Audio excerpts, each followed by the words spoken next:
Ay,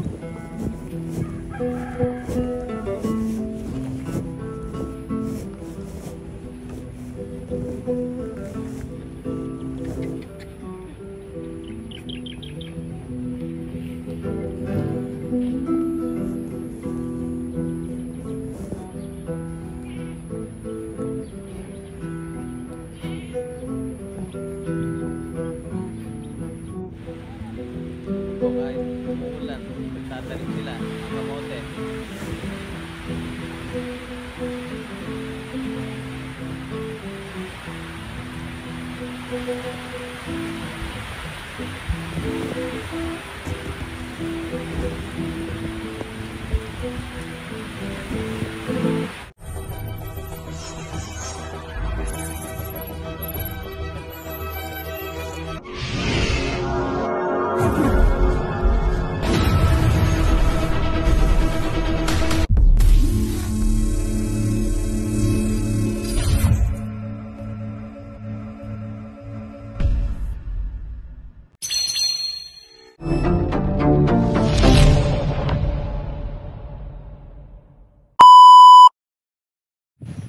Good morning! Hello everyone! Welcome to my vlog. Mga ka-BSK, mapagpalang araw po sa atin lahat. Ayan, at dito tayo, Joyous Farm. Magandang umaga po sa inyo lahat. At magtatanim po tayo ng kamuti. At ayan na, ay numpisa na ni Kalabaw ang pag-araro, pagtutunding para makapagtanim tayo ng kamuting baging. At yung weather ay medyo parang lumululam at mukhang uulan. Ayan, sabi ng manananim, tatapusin daw nila yun, rain or shine. So, ayan, tingnan natin. Samahan nyo po kami mga ka-BSK. Tingnan natin anong mangyari. Sana, yan, nagtatanim tayo ng kamuti. At, gusto ko sana yung tinutusok lang para mas maraming bunga. Kaso hindi nila alam gawin.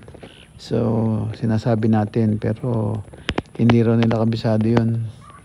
So ayan, tingnan natin kung anong kasi pag umulan na malakas, yung tubig lumalim kasi magbababad diyan.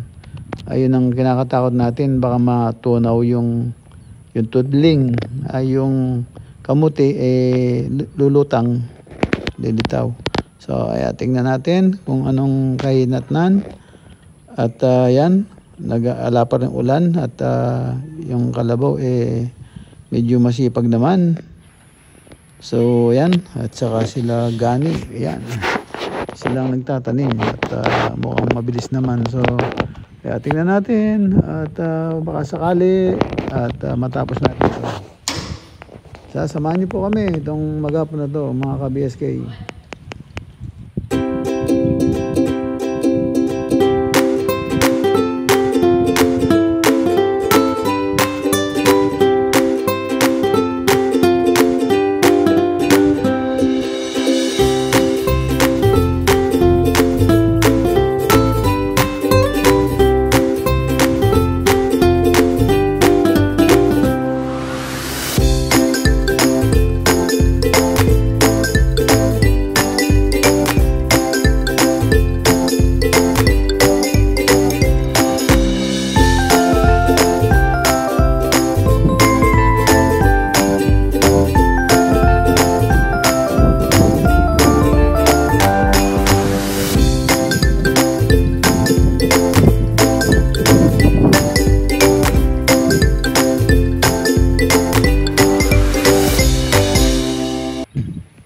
Ayan mga ka-BSK, ang sipag ng ating kalabaw.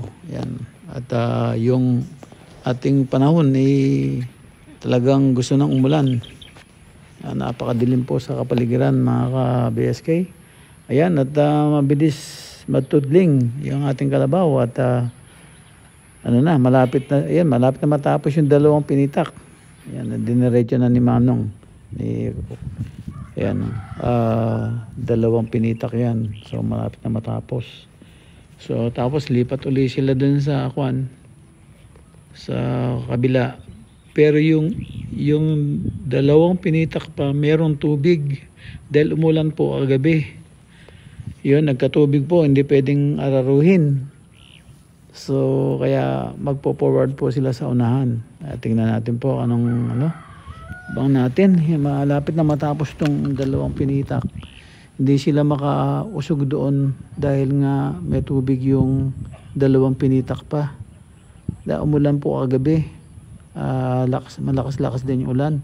So yun po ay nag-standby yung tubig doon. So hindi pwedeng araruhin. Kahit na itapon yung tubig, ganun pa rin po, sobrang lambot ng lupa. A few moments later. Ayan mga ka-BSK, lumipat na sila rito sa medyo unahan ng konti, malapit sa bahay. Ang problema po, pumapatak na po yung ulan. Yan. At yan, pag hinto nila nagpahinga ng konti dahil natapos yung dalawang pinitak, ito dito uli sila, dito naman sila sa unahan. So hindi pwedeng araruhin o tudlingan yung bandaron yung dalawang pinitak pa dahil nga basang-basa po yung tubig. Ay basang-basa po ng tubig yung ating lupa. So kaya dito sila ngayon nag-umpisang magtudling. Kaso ang ulan pumapatak, pero sabi ni Manong diretso daw tatapusin nila. So yan, sabi ko baka mabasa po kayo. Sabi na hindi, tapusin namin to para So ayun, tatapusin nila para walang matirang baging ng kamote.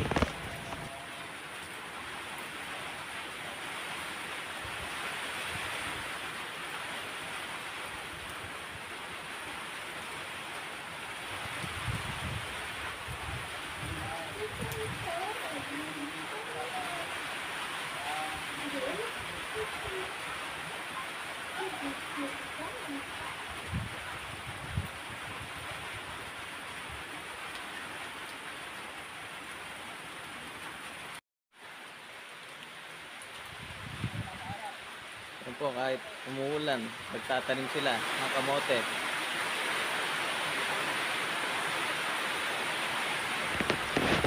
Ayan mga ka-BSK, ayan ang sinasabi ko. Lumakas na nga yung ulan. Pero ayaw po nilang huminto. Tatapusin daw po nila yun. Hanggat pwede pang araruhin. So ayan, tingnan natin kung kakayanin pagka nababad ng tubig. Ayan, mukhang magdamagan itong ulan. Malalaman natin bukas mga ka-BSK. Tara po. 1,000 years later. 1,000 years later. Buti natin, sir. Nagbaha. Binuksan ko dito. Ayan, malakas naman yung agos. Ayan, papunta dito. Dito na niya lumalabas yung tubig.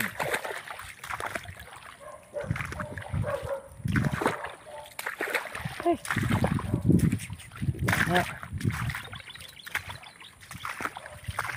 Dire-diretso na yung tubig dito, umaagos.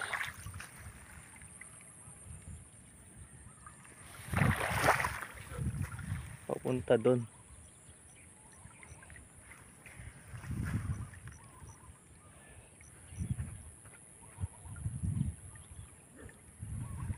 Pero hindi ito banda, hindi naman masyadong naapektuhan.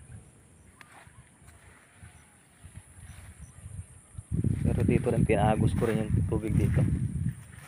Binuksan ko dito. Ayan siya.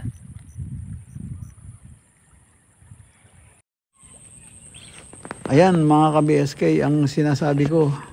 Ayan nga. Magdamagan yung ulan. Kaya yan, lumubog. Yung tinamnan natin kamote.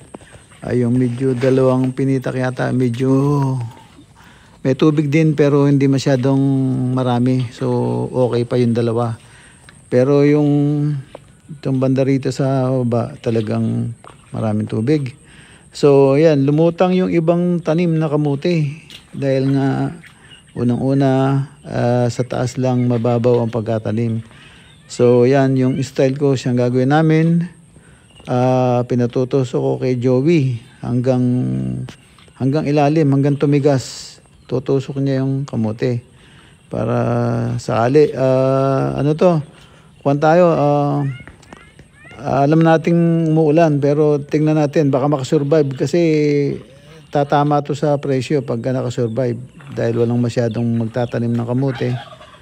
So yeah, sana huminto yung ulan at makasurvive, tumubo tama-tama. Pag nagkalaman wala ng ulan, so maaring makasurvive tayo. So tingnan natin po, talagang suntok sa buwan to. Kailangan natin subukan para tayo makahanap ng ano, baka sakaling tamaan natin yung presyo. Yan, inuulit ni Jerel yung mga naglutangan na ano, baging ng kamote. So tinatanim niya uli.